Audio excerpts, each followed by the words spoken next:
வந்திருக்கோம். இந்த பன்னீர் கிரேவியை எதுக்கு சைட் டிஷ்ஷா வச்சு சாப்பிட போறோம் அப்படின்னு பாத்தீங்கன்னா சீரக சாதத்துக்கு தான். இன்னைக்கு சீரக சாதமும் செஞ்சிருக்கேன். இதோட லிங்க் பாத்தீங்க அப்படின்னா வீடியோல பின் பண்றேன், நீங்க அதையும் பாருங்க. பிடிச்சிருக்கு அப்படின்னா பாருங்க. இப்ப கடாய் வச்சு 2 டீஸ்பூன் முதல்ல ஆயில் சேர்த்துக்கலாம். 1 டேபிள் ஸ்பூனுக்கு பட்டர் சேர்த்துக்கலாம். பட்டர் சேர்க்கும் போது நல்லா இருக்கும். இந்த பட்டர் உருகி வர்றதுக்கு முன்னாடியே நம்ம வெங்காயம் சேர்த்துக்கணும். வெங்காயம் பார்த்தீங்க அப்படின்னா நல்ல மீடியம் சைஸ்ல வெங்காயம், 2 வெங்காயம் நல்ல பொடியா நறுக்கியிருக்கேன். இது மாதிரி தான் நறுக்கிக்கணும். இதை உள்ள சேர்த்துக்கலாம். இந்த மாதிரி பொடியா சேர்த்துக்கிட்டோம் அப்படின்னா தான் கிரேவி நல்லா திக்கா வரும் நம்மளுக்கு. வெங்காயம் இப்ப நல்லா வதங்கட்டும். இப்போ வெங்காயம் பார்த்தீங்க அப்படின்னா நல்லா இந்த மாதிரி வதங்கிடணும். இந்த மாதிரி வதங்கும் போது இதோட ஃப்ளேவர் ரொம்ப நல்லா இருக்கும். இந்த சமயத்துல ஒரு 1/2 டீஸ்பூனுக்கு இஞ்சி பூண்டு விழுது சேர்த்துக்கலாம். சேர்த்துட்டு நல்லா கலந்து விட்டுறலாம். இஞ்சி பூண்டோட பச்சை வாசனை போனதுக்கு அப்புறம் 3 மீடியம் சைஸ் தக்காளியை நல்லா மிக்ஸி ஜாரில் சேர்த்து நைஸாக பேஸ்ட் பண்ணியிருக்கேன். அதை உள்ளே சேர்க்குற வீடியோ கிளிப்பிங் பார்த்தீங்க அப்படின்னா மிஸ் ஆகிடுச்சு. நல்லா உள்ளே சேர்த்து பச்சை வாசனை போகிற அளவுக்கு வதக்கி விட்டுக்கலாம். இப்போ தக்காளி பார்த்தீங்க அப்படின்னா பச்சை வாசனை போய் நல்லா வதங்கிடுச்சு, எண்ணெய் தெரிஞ்சு வர அளவுக்கு. இப்போ மசாலா சேர்த்துக்கலாம். மசாலா பார்த்தீங்க அப்படின்னா 1/2 டீஸ்பூனுக்கு தனி மிளகாத்தூள் எடுத்திருக்கேன். 1 டீஸ்பூன் மல்லித்தூள், கூடவே 1/2 டீஸ்பூன் சீரகத்தூள், 1/2 டீஸ்பூனுக்கு காஷ்மீரி மிளகாத்தூள் சேர்த்திருக்கேன். இது ஆப்ஷனல் தான், கொஞ்சம் கலருக்காக மட்டும்தான். இதை உள்ள சேர்த்துக்கலாம். காரம் உங்களுக்கு தேவையான அளவுக்கு நீங்க சேர்த்துக்கலாம். கூடவே 1/4 டீஸ்பூனுக்கு மஞ்சள் தூள் சேர்த்துக்கலாம். கூடவே 1/4 டீஸ்பூன் உப்பு சேர்த்துட்டு கலந்து விடலாம்.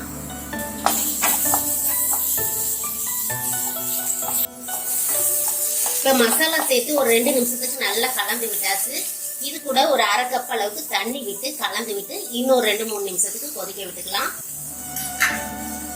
அந்த மாதிரி கொதிக்க விடும்போது தான் நல்ல பச்சை வாசனை போகும் நம்மளுக்கு.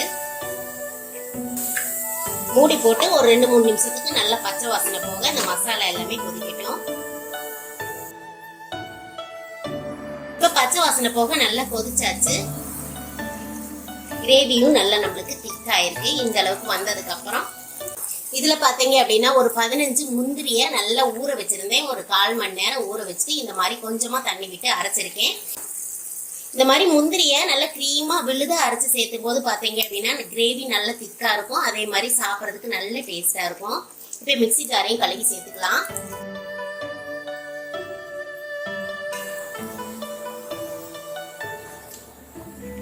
நல்லா கலந்து விட்டுக்கலாம். கலந்து விட்டு நல்லா கிரீமியா இன்னும் ஒரு 2-3 நிமிஷத்துக்கு இது கொதிக்கணும். கடைசியா தான் நம்ம பன்னீர் சேர்த்துக்க போறோம்.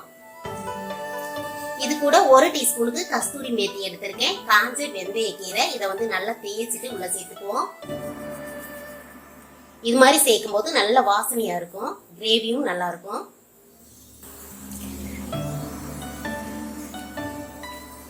இன்னும் ஒரு 1/4 டீஸ்பூனுக்கு உப்பு சேர்த்துக்கலாம். உப்பு பாத்தீங்க அப்படின்னா குறைவா தான் சேர்த்திருந்தேன். சேர்த்துட்டு நல்லா கலந்து விட்டு ஒரு 2-3 நிமிஷத்துக்கு மட்டும் இது கொதிக்கட்டு மூடி வச்சுக்கலாம்.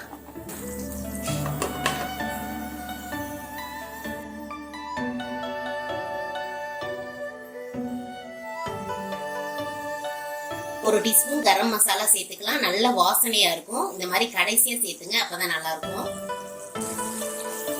கூடவே பாத்தீங்க அப்படின்னா 200 கிராம் அளவுக்கு பன்னீர் எடுத்துக்கிறேன். இந்த பன்னீரை லேசா வறுத்துட்டும் சேர்க்கலாம், வறுக்காம இப்படியே சேர்த்தாலும் நல்லா இருக்கும்.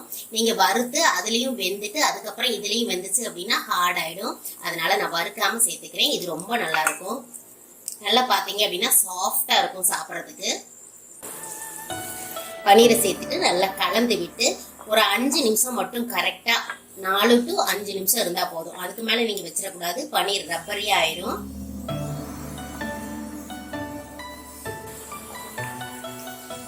மிதமான தீயில ஒரு 5 நிமிஷம் மட்டும் வச்சுக்கலாம். அவ்வளவுதான், சூப்பரா நம்மளுக்கு பன்னீர் கிரேவி ரெடி ஆயிடுச்சு பாருங்க. கடைசியா கொஞ்சம் பொடி பொடியா நறுக்குனா மல்லி இலை தூவிக்கலாம்.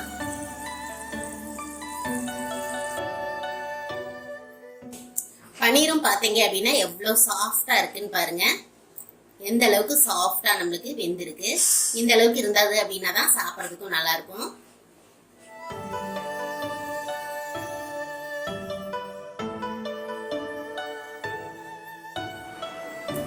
சூப்பரா பாத்தீங்க அப்படின்னா பன்னீர் கிரேவி ரெடி பண்ணியாச்சு. இதே மாதிரி பன்னீர் கிரேவி நீங்களும் செஞ்சு பார்த்துட்டு எப்படி வந்துச்சு அப்படிங்கறத கண்டிப்பா கமெண்ட்ல சொல்லுங்க. பிடிச்சிருக்கு அப்படின்னா லைக் பண்ணுங்க. இதுக்கு பாத்தீங்க அப்படின்னா சீரக சாதம் நான் இன்னைக்கு செஞ்சிருக்கேன். சீரக சாதத்தோட லிங்க் வந்து பின் பண்றேன். டைம் இருக்கு அப்படின்னா அதையும் பாருங்க. இப்ப டேஸ்ட் பண்ணி பாத்திரலாம். சீரக சாதம் நல்ல வாசமா இருக்கு. நம்ம செஞ்ச கிரேவி அது கூட நல்லா சூட் ஆகுது. நல்லா காரசாரமா சூப்பரா இருக்கு. பன்னீர் பாத்தீங்க அப்படின்னா நல்லா சாஃப்டா இருக்கு. பன்னீர் எவ்வளவு சாஃப்டா இருக்குன்னு பாருங்க. நமக்கு சாப்பிடறதுக்கு அவ்வளவு டேஸ்டியாவும் இருக்கும். பன்னீரை ஃப்ரை பண்ணாம இது மாதிரி சேர்த்து செஞ்சு பாருங்க, ரொம்ப நல்லா இருக்கும்.